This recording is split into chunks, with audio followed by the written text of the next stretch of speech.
Louvado seja nosso Senhor Jesus Cristo.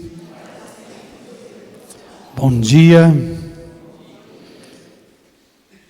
Eu sou o Geraldo, sou casado com a Vanusa há 24 anos. Nós temos 5 filhos, a Isabela, o Mateus, o João Paulo, Samuel e Emanuel. É uma turma, deu para lembrar o nome de todos, Vanusa? Tá certo?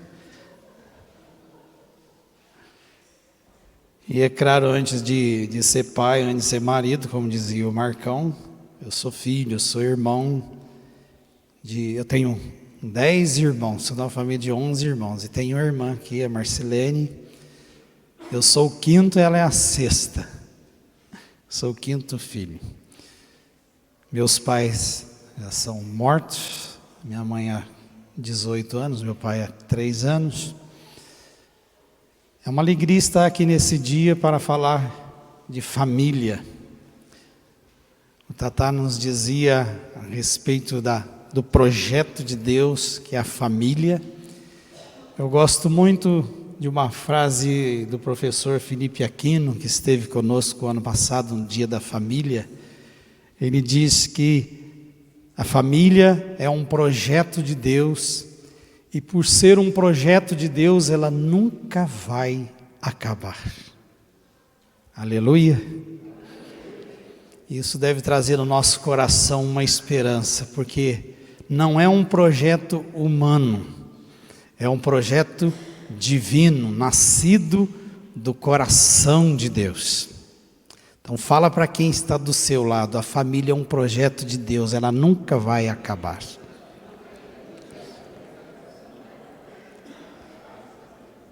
Se for olhar a história da humanidade, quantas dificuldades que as famílias experimentaram, as guerras, tantas coisas, e nós hoje estamos aqui reunidos em família, num dia da família. Nós estamos aqui porque nós acreditamos nessa verdade, porque a família é um projeto de Deus. Mas como nós ouvimos, por ser um projeto de Deus, ela é atacada. Porque o diabo, aquele que nos odeia e que odeia Deus, ele quer ofender a Deus, atacando diretamente a família.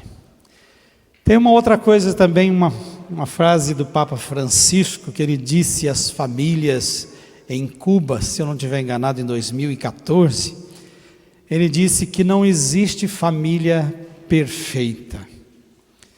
É verdade, porque muitas vezes quando nós olhamos para uma família e falamos, aquela família é perfeita, eu queria que a minha família fosse como aquela família. Eu quero dizer para você que aquela família que você admira tanto, ela não é perfeita. Por que ela não é perfeita? Porque não existe nenhum pai perfeito, não existe nenhuma mãe perfeita, ou existe? Tem algum pai perfeito aqui? Levanta a mão. Não tem, não? Tem alguma mãe perfeita? Tem algum filho perfeito? Tem irmão perfeito? Tem sogra perfeita? Aí acabou de piorar, né? Se não existe pai perfeito, mãe perfeita, irmão perfeito, sogra perfeita, então não existe uma família perfeita. Então, você não precisa ficar aí, minha família tem tantas dificuldades, tantos problemas, minha família não é perfeita. Não existe família perfeita, porque a família é feita de pecadores. Nós somos pecadores, todos nós. Por isso a nossa família não é perfeita, nós temos os nossos dramas familiares, as nossas dificuldades. Então pode falar para quem está do seu lado aí, olha, não existe família perfeita, meu amigo. Porque você não é perfeito, porque eu não sou perfeito. Então não precisa invejar de outra família, porque a melhor família é a sua, viu? Fala para quem está do seu lado, a melhor família é a sua. É a sua família.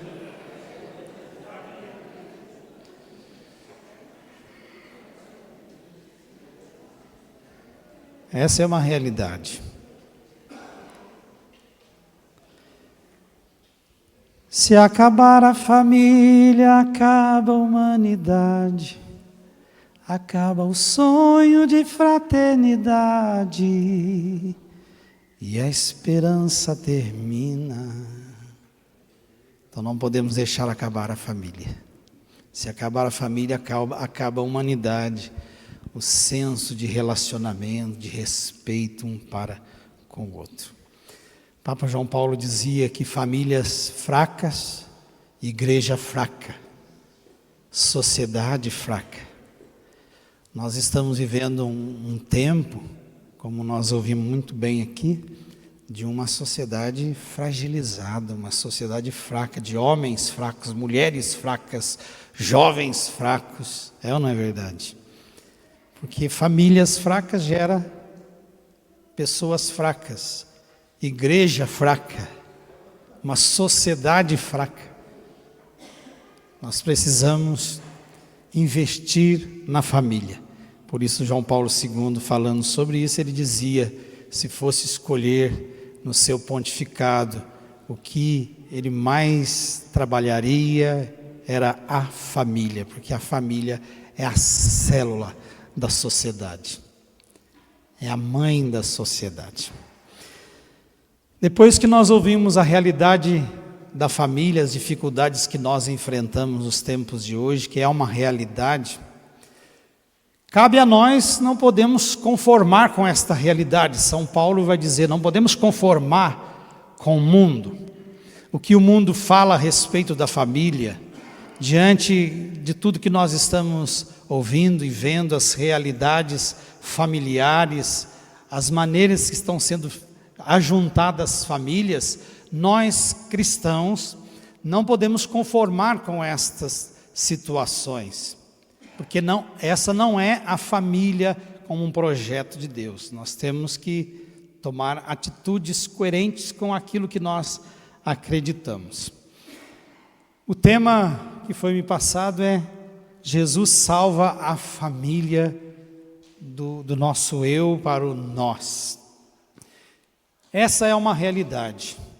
Existe todas as dificuldades da família, mas existe uma solução para as nossas famílias. Existe uma saída. O próprio Deus lá no livro do Gênesis, no capítulo 3, do versículo 15, ali já promete a salvação para a humanidade. Porém, hostilidade entre ti e a mulher. Os santos dizem que aqui o Senhor Deus já está prometendo a salvação, o Salvador para a humanidade que caiu no pecado. Deus que nos ama, Deus que não nos quer ver perdidos numa vida sem sentido, Ele vem ao nosso encontro, Ele promete um Salvador para nos salvar, para salvar a humanidade da miséria, do pecado, do egoísmo que entrou no coração do homem e da mulher. Deus quer salvar a minha família, quer salvar a sua família. Abra comigo Atos dos Apóstolos, no capítulo 16.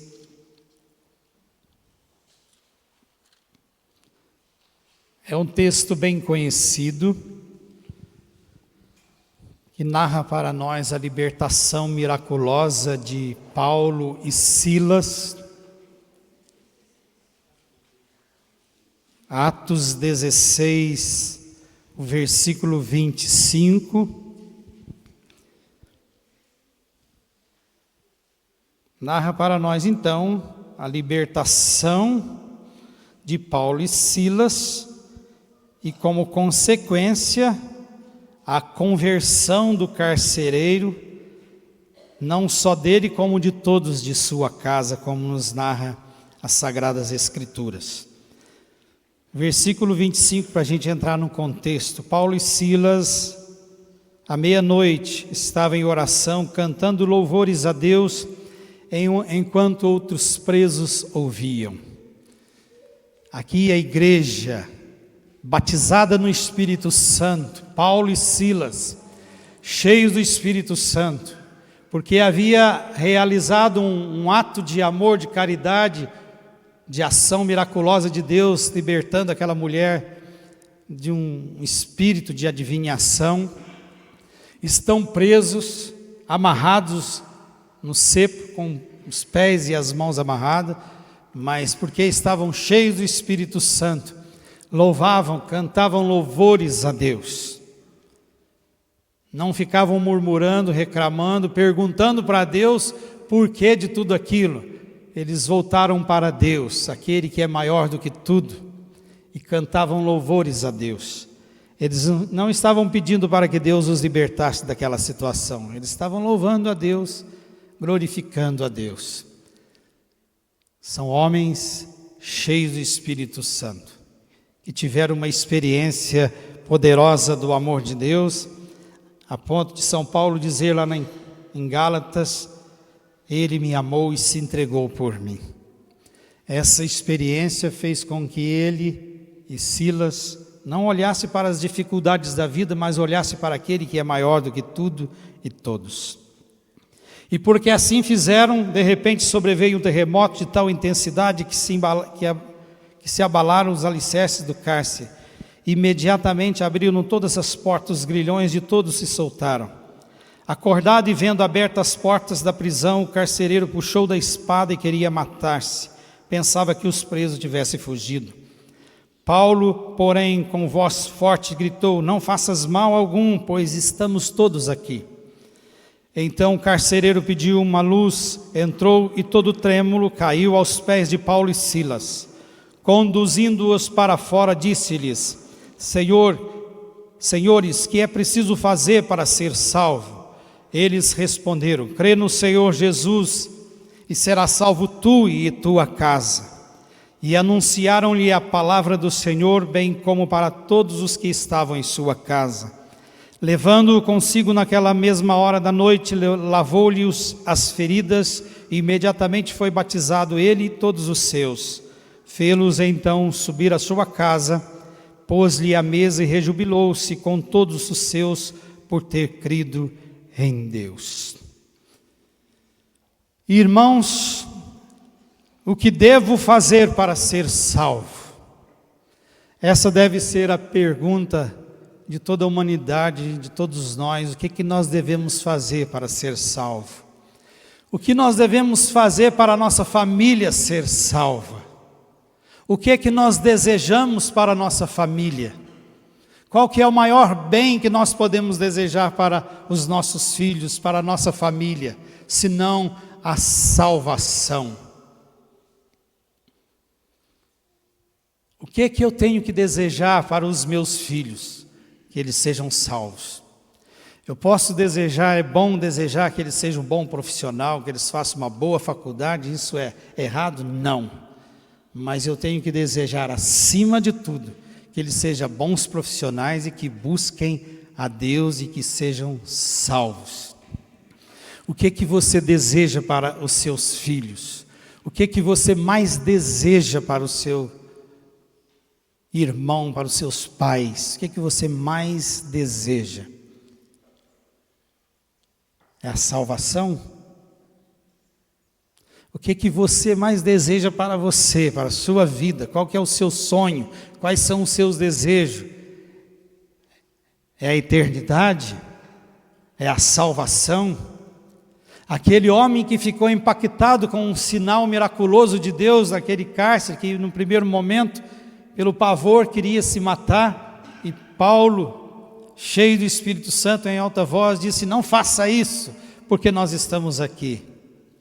Aquele homem ficou impactado com a manifestação de Deus, e ele então pergunta: o que eu tenho que fazer? O que a humanidade precisa? E Paulo e Silas dão a ele uma resposta: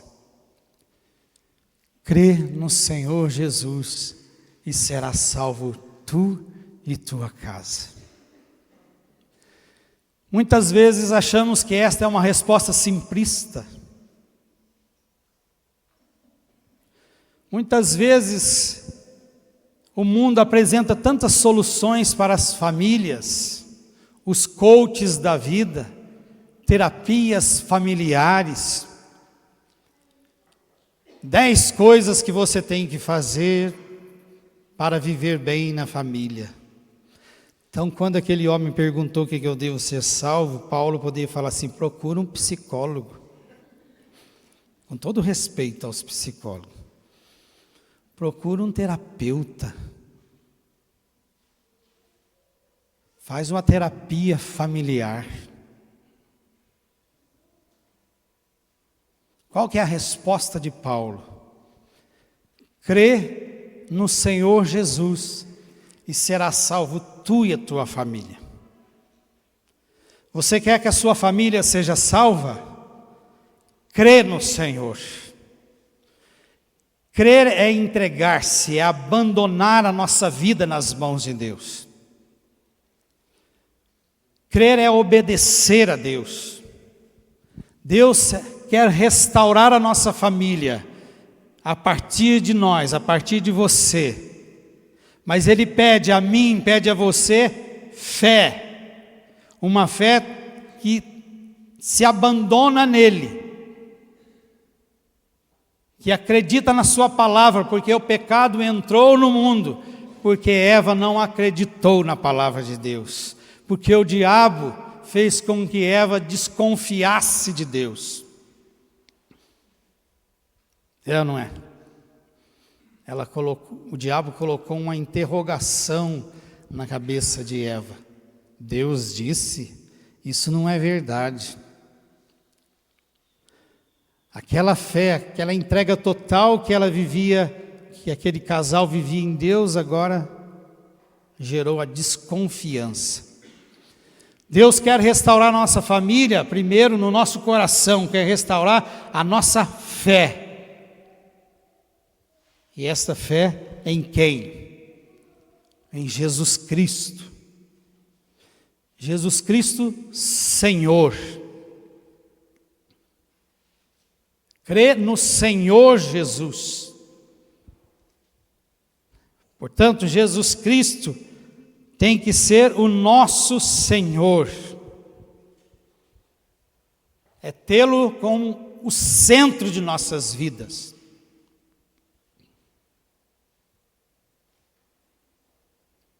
Se você quer salvar a sua família, Jesus Cristo tem que ser o centro da sua vida.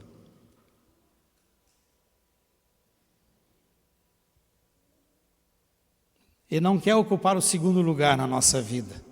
Se Jesus Cristo é o único Salvador, se Jesus Cristo é a solução para as nossas famílias, é a solução para o mundo, é uma verdade, nós cremos nisso, eu creio nisso, que Jesus Cristo é a única solução, eu preciso abandonar a minha vida nas mãos dele. Eu não posso amar ninguém mais do que Ele, nem a minha família. Esta é uma exigência de Jesus Cristo. Nós conhecemos bem o Evangelho. Quem amar pai e mãe mais do que a mim, não é digno de mim. Para restaurar a família, nós precisamos colocar Jesus no centro de nossas vidas.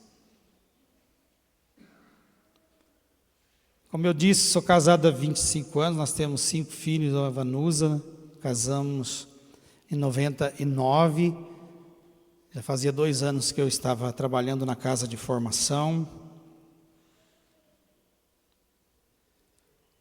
Essa decisão que nós tomamos de colocar Jesus Cristo no centro de nossas vidas, nós nunca ficamos decepcionados.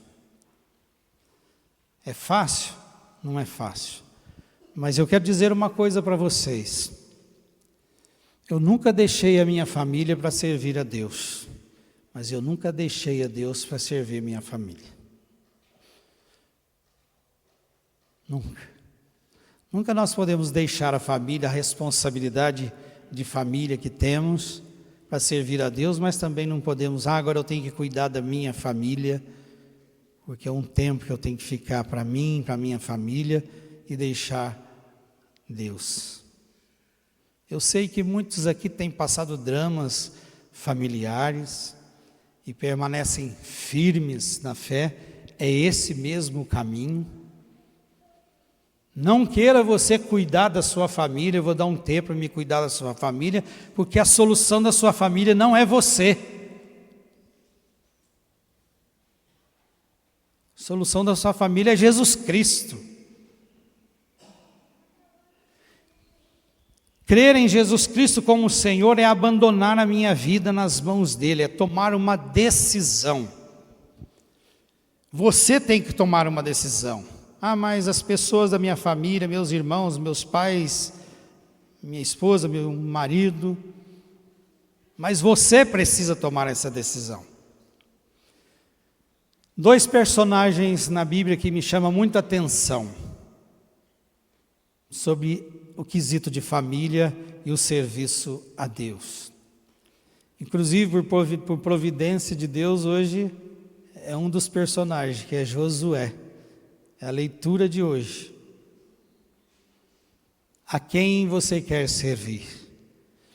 O povo de Deus estava enfraquecido por causa das famílias, haviam se casado fora, o povo de Deus, que Deus tinha dito que não casasse, que não contraísse matrimônio fora daquele ambiente que era o povo escolhido, mas o povo não obedece, vai casar com tranqueira, traz tranqueira, e com isso o povo estava enfraquecido. Josué reúne o povo e vai dizer para aquele povo: a quem vocês querem servir?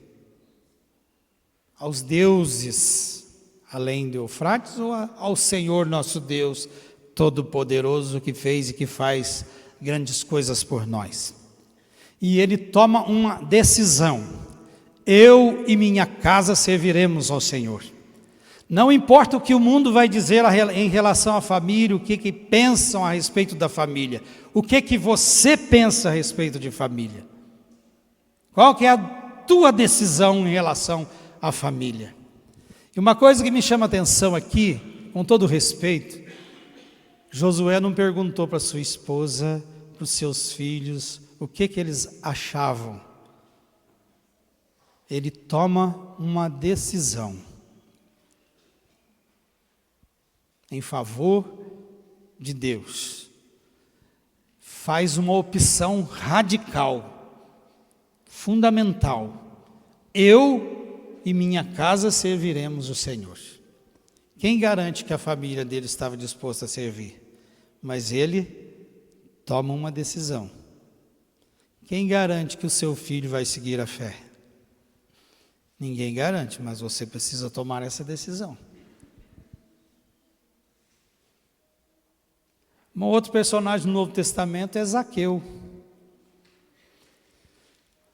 Zaqueu, a gente conhece bem a história. Tinha de tudo, humanamente falando, para ser feliz.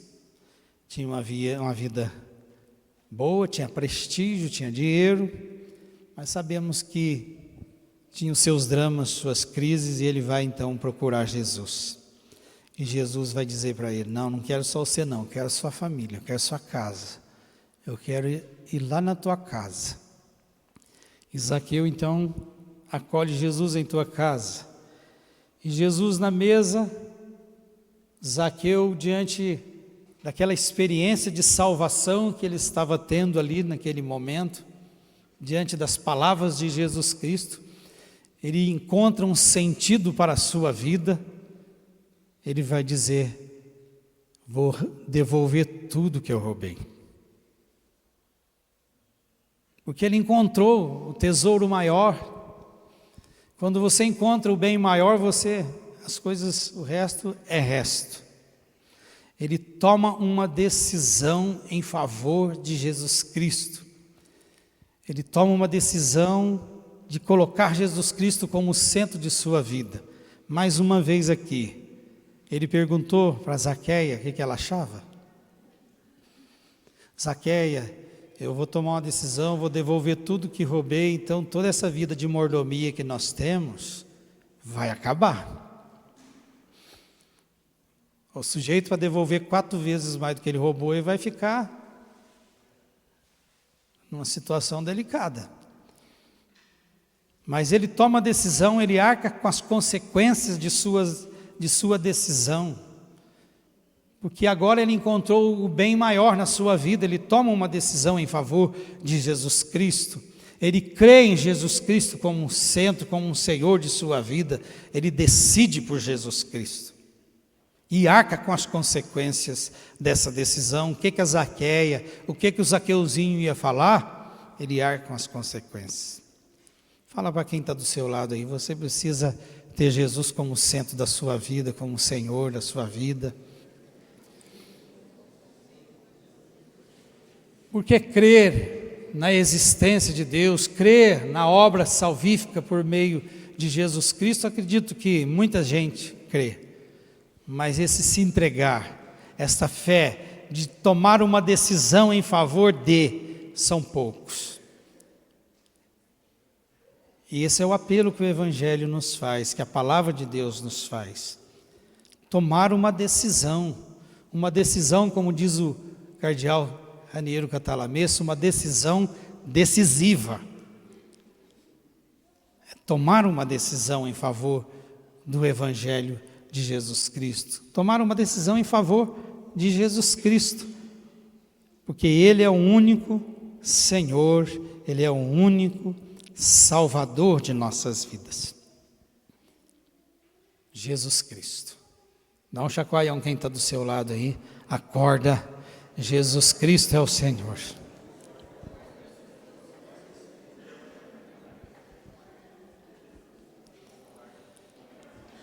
Crê no Senhor Jesus e serás salvo, tu e tua família. Hoje nós precisamos dessa salvação, como o texto nos propõe, como o tema nos propõe, sair do egoísmo, do eunismo, do umbiguismo, né? Hoje a cultura é uma cultura do eu tenho direito, eu posso, né? O egoísmo extremo que nós vivemos na nossa sociedade.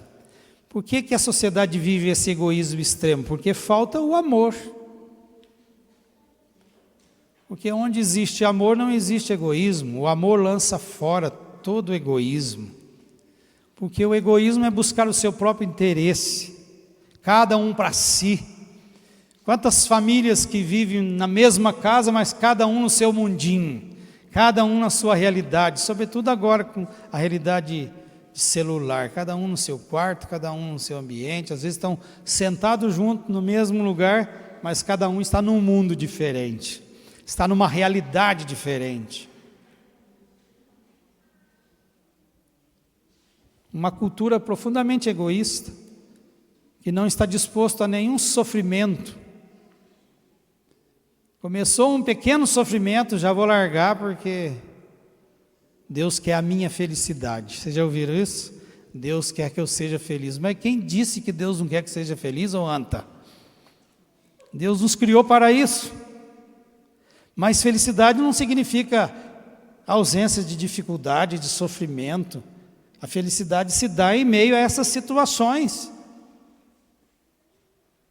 Paulo e Silas, nesse texto que acabamos de ouvir, estavam numa situação, humanamente falando, de sofrimento, de depressão, de tristeza, de angústia. Por que Deus deixou acontecer isso conosco? Nós fizemos o bem. Não, mas eles estavam felizes. Vamos louvar, vamos cantar, vamos bendizer, porque eles tiveram uma experiência do amor.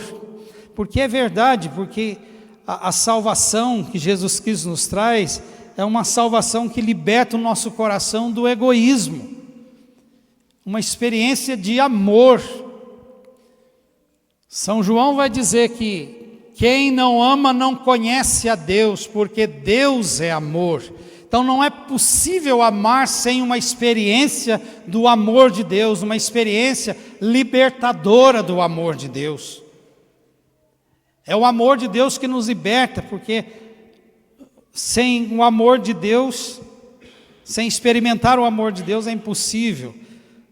São João vai dizer isso na primeira carta a João, capítulo 4, versículo 7. Amados, amemo-nos uns aos outros, pois o amor vem de Deus, e todo aquele que ama, nasceu de Deus. Quem não ama, não conhece a Deus. Quem não conhece a Deus, não ama. Só existe amor de verdade no coração daquele que teve uma experiência do amor de Deus. Eu falo isso de experiência própria. Minha irmã está aqui, sabe como é que foi a nossa vida, sobretudo a minha vida antes da minha experiência do amor de Deus. Profundamente egoísta. Eu não me dava bem com meu pai, eu tinha ódio do meu pai, o desejo do meu coração era ver meu pai morto no caixão. Eu não gostava nem de ouvir a voz do meu pai, eu tinha ódio dele. E por causa disso, fazia um estrago na minha família. Os relacionamentos eram terríveis. Mas quando eu tive uma experiência do amor de Deus, mudou meu coração. E a primeira coisa, quando eu tive uma experiência do amor de Deus, foi abraçar meu pai.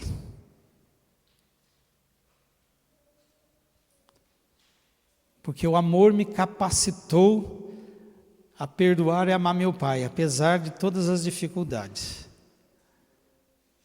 Porque quem não conhece a Deus não ama. E esse conhecer a partir de uma experiência de contato, essa experiência que mudou a minha vida, que mudou os relacionamentos familiares, o meu relacionamento com meu pai, com meus irmãos. Essa experiência mudou radicalmente a minha vida, tirou daquela situação de egoísmo, de eu querer ser o centro da atenção, me libertou desse querer chamar a atenção, muitas vezes do meu pai, dos irmãos e de tantos outros. Essa experiência liberta o coração. Então, o Senhor quer nos salvar, derramando sobre nós o seu amor, libertar-nos do egoísmo, a partir de uma experiência do seu amor, porque quem ama não busca o seu próprio interesse, e sim o dos outros. São Paulo narra isso na carta aos Coríntios, capítulo 13. O amor é paciente, o amor tudo suporta, o amor não busca o seu próprio interesse. É uma experiência de salvação. E por causa dessa experiência de salvação, você deseja o melhor para aqueles que estão com você. E o que é o melhor? O carcereiro tem uma experiência de salvação. O que ele deseja? Que os seus também tenham essa experiência. Uma experiência que nos liberta. Uma experiência arrebatadora. Libertar-nos do egoísmo, do pensar em nós mesmos, porque isso destrói os relacionamentos familiares. Mas Jesus Cristo vem para salvar, para libertar. E o texto de Atos dos Apóstolos, esse texto nós acabamos de ler, crê no Senhor Jesus e será salvo tu e tua casa. Paulo e Silas anunciaram-lhe a palavra. Nós temos que anunciar a palavra. Se nós queremos que as famílias sejam transformadas, nós precisamos anunciar a palavra. Como vão crer se não tem quem pregue? Como vão converter se não escutam a palavra de Deus? Crê no Senhor Jesus e será salvo tu e tua família. E anunciaram-lhe a palavra. Nós temos que anunciar a palavra oportuno e inoportunamente. Se nós queremos que as famílias sejam salvas, nós precisamos anunciar o Evangelho, com palavras, com a nossa vida, com o nosso testemunho. Se nós queremos que o mundo seja transformado, nós precisamos anunciar a palavra. A palavra que tem poder de transformar, a palavra que é viva. Voltou. Viva e eficaz, ela tem o poder de transformar as vidas. Nós temos que anunciar a palavra. Nós temos que crer que o Senhor vai salvar nossa família, como e quando nós não sabemos. Nós temos que profetizar isso. Eu ainda falava do meu pai, meu pai era um homem difícil, igual eu era, e sou ainda, né? Mas eu e minha irmã, daqui é Marcelene, mais outra irmã, nós vimos meu pai dar o último suspiro. Eu que desejava ver meu pai morto, presenciei o último suspiro do meu pai. Mas meu pai, nos últimos dias de doença, meu pai que é sanguinário, que xingava, palavrão é o que não faltava na boca dele. Meu pai, nos últimos dias de vida, o que ele mais dizia: muito obrigado por tudo que vocês estão fazendo por mim. Muito obrigado. Um dia eu estava com ele, nós revezávamos os irmãos para ficar com meu pai. E eu acreditei nessa palavra, que se crer será salvo tu e tua família. Um dia meu pai vai ser salvo, e eu desejo a salvação do meu pai, que era um homem difícil, como já disse. Mas no final da vida do meu pai, ele confessou, comungava constantemente. E quem conheceu meu pai antes da sua doença, achava que era uma outra pessoa, de aceitar a doença como ele aceitou, porque ele teve uma experiência de salvação. Eu não tenho dúvida que meu pai experimentou a salvação, porque Deus promete. Então não se desespere. Como e quando isso vai acontecer, está na mão de Deus. Só confia, só entrega. Nós estávamos falando aqui então de anunciar a palavra, de pregar a palavra de Deus. E aquele homem então, o que ele faz? Ele escuta a palavra, o carcereiro, mas ele leva Paulo e Silas para a sua casa. Nós precisamos levar Paulo e Silas para as nossas casas. Muitas vezes nós não conseguimos evangelizar nossas famílias, nós temos dificuldades, nós temos um pouco de receio, mas existe os Paulo e os Silas, que é a comunidade cristã. Existe o ministério da família, das crianças, dos jovens, dos adolescentes. Por que não levá-los à nossa casa para uma evangelização domiciliar? Nós temos aí um seminário de evangelização domiciliar. Por que não levar Paulo e Silas para a nossa casa? Nós temos que ser espertos. Se nós temos dificuldades de evangelizar nossa família, vamos levar Paulo e Silas. Você tem pessoas na sua comunidade que querem te ajudar. Por que não levá-los para a nossa casa para pregar o Evangelho? E os Paulo e Silas foram à casa daquele homem, do carcereiro. Nós, o ministério das famílias, nós precisamos ir nas casas das pessoas. Nós precisamos fazer pequenos grupos nas casas daqueles que participam dos nossos grupos de família, de adolescente, de criança. Nós precisamos ir na casa dessas pessoas. Ah, não, evangelizei já você aqui, agora nós temos outra missão. Não, vamos lá na sua casa. Ministério das famílias, nós precisamos ir nas casas. Os participantes têm que levar Paulo e Silas para a sua casa. Nós precisamos ir nas casas.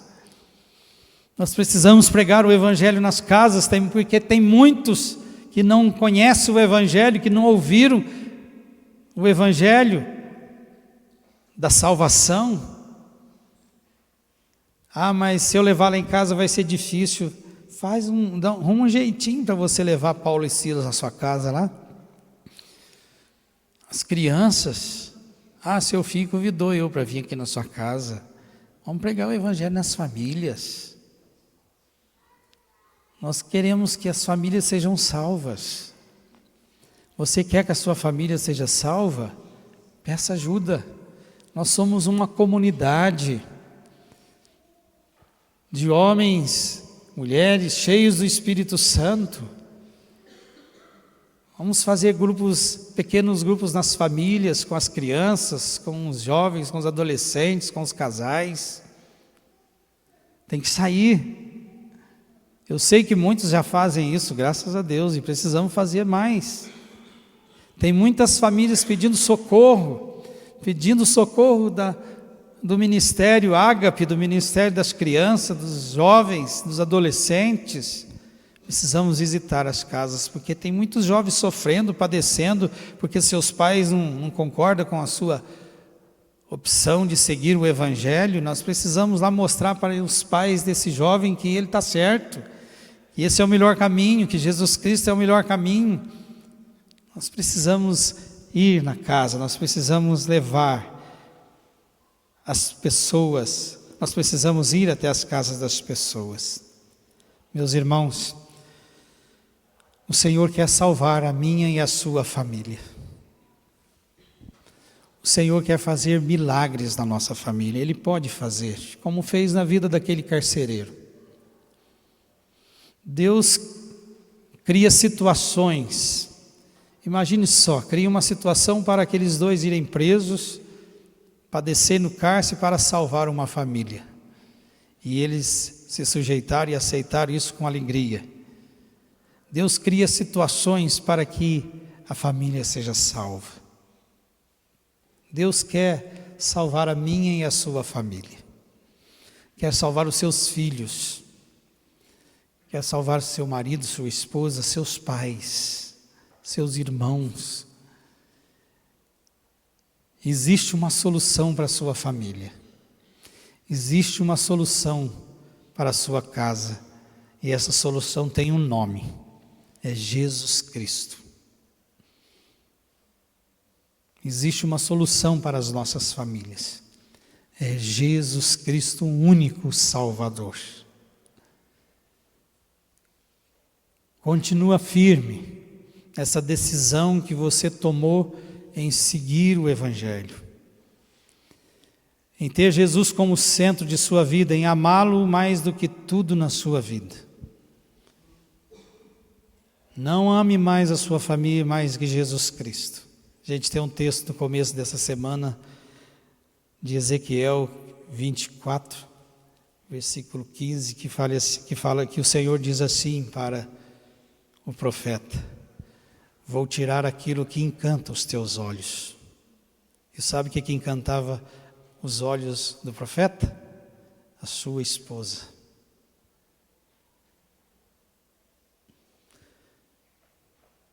Não podemos colocar nada e ninguém no lugar de Deus. Essa conversinha aí que o domingo é dia da família, o domingo não é dia da família, o domingo é dia do Senhor. E às vezes escutamos isso de padres.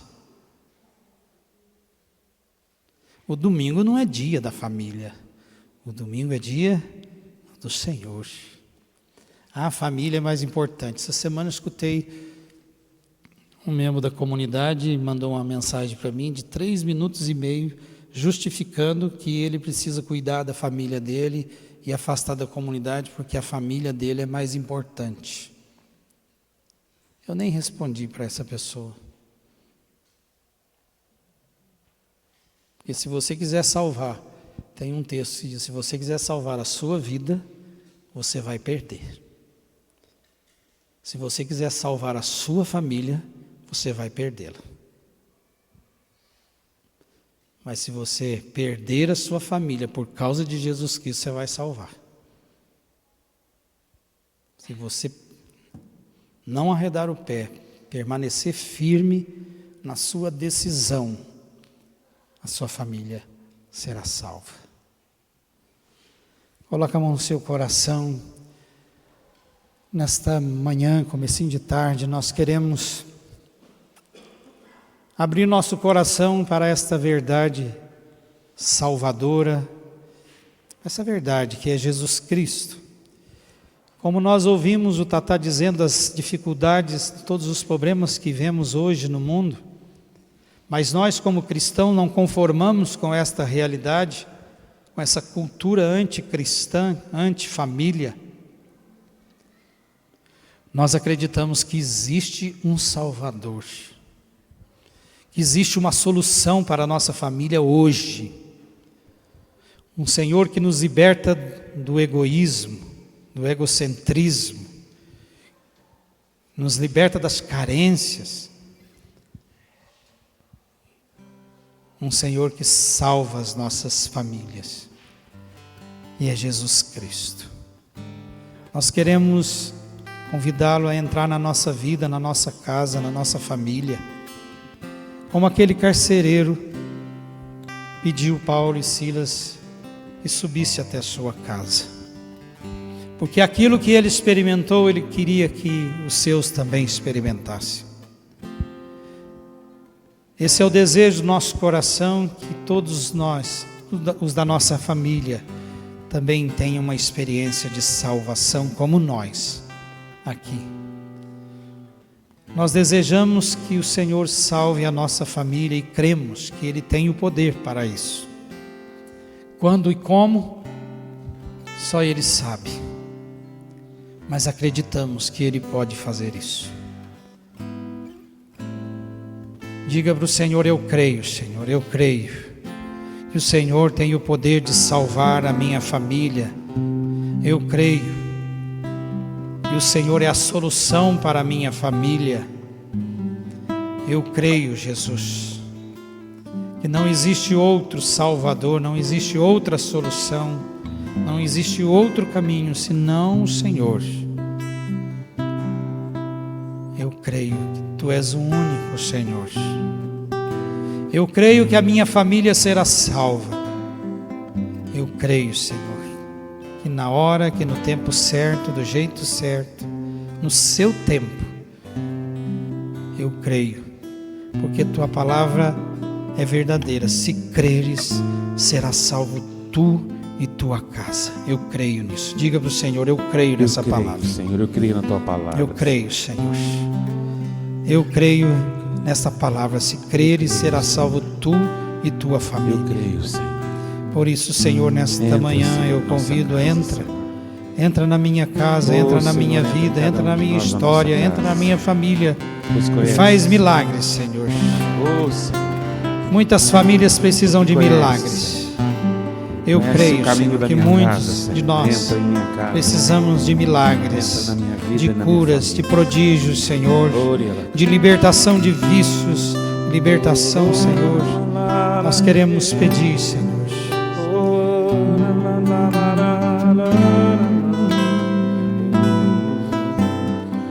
Nós pedimos isso ao Senhor.